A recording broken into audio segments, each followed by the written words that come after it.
వ్యాఖ్యలు చేశారు. Make Iran great again గా మార్చాలని ట్రంప్ తన సోషల్ మీడియా ట్రూత్ లో పోస్టు చేశారు. తాము చేపట్టిన దాడిలో ఇరాన్ అణు కేంద్రాలు భారీ నష్టం కలిగిందని పేర్కొన్నారు.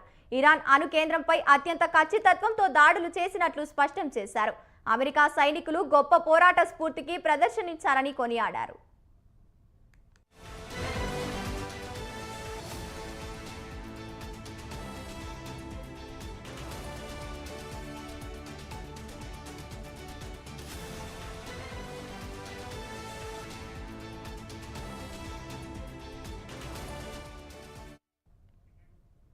ఇరాన్ ఇజ్రాయెల్ మధ్య భీకర యుద్ధం కొనసాగుతోంది.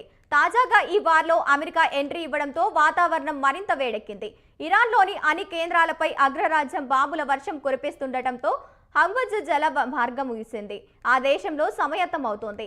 అలాగే తాజా పరిణామాల్లో భారత్ సహా ఇతర దేశాలకు ఇబ్బందికర పరిస్థితులు తెచ్చిపెట్టింది.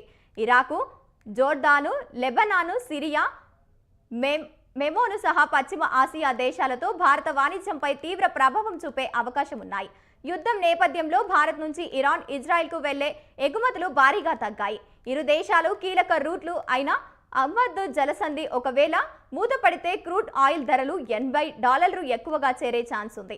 ఈ వార్తల నేపథ్యంలో చమురు ధరలు గరిష్టంగా చేరుకున్నాయి.